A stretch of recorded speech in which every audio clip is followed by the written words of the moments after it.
সমকামিতা নিয়ে কথা বলবো। সমকামিতা কি আসলে কোনো মানসিক রোগ কিনা সে বিষয় নিয়ে কথা বলবো। অনেকেই আছেন বিভিন্ন রকমের প্রশ্ন করে এবং সমকামিতার উপরে আমরা দেখি যে আপনারা বিভিন্ন রকমের কিউরিসিটি বা কৌতূহল দেখান। আসলে সমকামিতা কি কোনো মানসিক রোগ কিনা সে বিষয় নিয়ে কথা বলবো।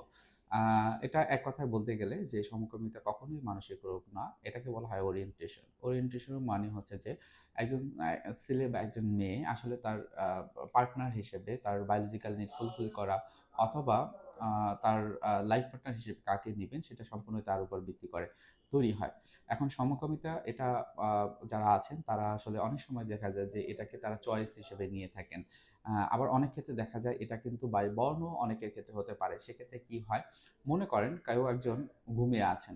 ঘুমানোর পরে হয়তোবা ঘুম থেকে জেগে দেখলেন তার ভিতরে যে অনুভূতিগুলো, সেই অনুভূতিগুলো সে হয়তোবা ছেলে কিন্তু সব মেয়ের মতো করে। অথবা সে মেয়ে কিন্তু সবগুলো ছেলেদের মতো করে। তাহলে কি হলো? তার এই যে একটা কনফিউশন তার ভিতরে একটা একটা অন্যরকম অনুভূতিটা, সেটা কি সারা জীবন ধরে কি সে রাখবে? অনেক ক্ষেত্রেই রাখবে না। এইজন্যই এটাকে সায়েন্টিফিক্যালি আপনারা জানেন WHO ওয়ার্ল্ড হেলথ অর্গানাইজেশন ১৯৯৩ সালে এটিকে কিন্তু আ আ মানসিক রোগ বলেননি। এটাকে একটা জেনারেল সেন্সই কিন্তু তারা দেখে থাকেন।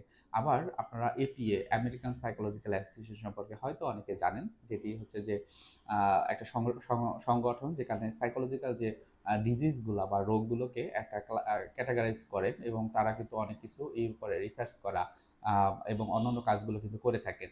আপনারা হয়তোবা DSM আ নাম শুনবেন অর্থাৎ ডায়াগনস্টিক অ্যান্ড স্ট্যাটিস্টিক্যাল ম্যানুয়াল সেখানে কিন্তু এটাকে উল্লেখ করা হয়েছে যে এটা কোনো মানসিক রোগ না এবং ১৯৭৩ সালের পরে এটিকে কিন্তু DSM থেকে কিন্তু বাদ দেওয়া হয়েছে। এবং সেক্ষেত্রে কি বলা হয়েছে যে এটা জাস্ট হলো মানুষের চয়েস এবং সেই চয়েস অনুযায়ী সে যেটা সিদ্ধান্ত নিবে বা যেভাবে সে ভাববে সেটাই সেভাবেই হবে। সো এটা কিন্তু আ দেখা যায় অনেক ক্ষেত্রে যে রিলিজিয়াস কান্ট্রি যেমন আমাদের বাংলাদেশে বা ইন্ডিয়াতে হয়তোবা একটু পার্থক্য দেখা যায়। কিন্তু অন্যান্য অনেক কান্ট্রি আছে সেটাকে কিন্তু বৈধ হিসেবেই দেখে থাকেন। সো অনেক ক্ষেত্রে দেখা যায় যে যারা সমকামী চিন্তাভাবনা থাকে বা মনোভাব থাকে তাদের ভিতরে হয়তোবা এটা নিয়ে সে অনেকদিন ধরে থাকে। অনেক সময় সাইকোলজিক্যাল বিষয় যেগুলো একদম জেনারেল পারসন যারা আমরা যদি বলি যে তার কারো ভিতরে হোমোসেক্সুয়ালিটি নেই, হেটারোসেক্সুয়ালিটি তাদের ক্ষেত্রে কিন্তু এটা হয়ে থাকে।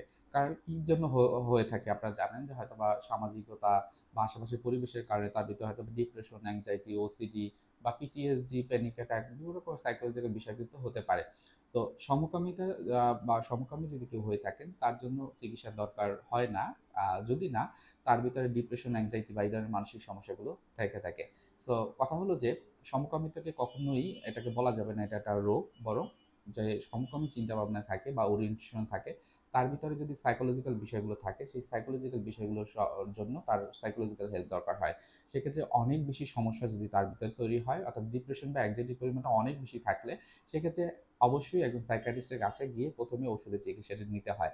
তারপর তার ডিপ্রেশন বা অ্যাংজাইটি কি জন্য হচ্ছে, সেটা কি ধরনের ইফেক্ট তার ভিতরে ফেলছে, তার জন্য কাউন্সেলিং বা সাইকোথেরাপি নিতে হয়। জাস্ট এইটুকুই আ আ আপনাদের জানা দরকার আমার কাছে মনে হয়েছে।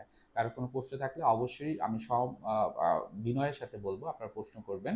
আ আর এই ধরনের সেনসিটিভ বিষয়গুলো নিয়ে অনেক সময় অনেকে বিভিন্ন রকমের কমেন্ট করেন। দয়া করে এই কমেন্টগুলো করা থেকে বিরত থাকলে খুব ভালো হয়। ধন্যবাদ।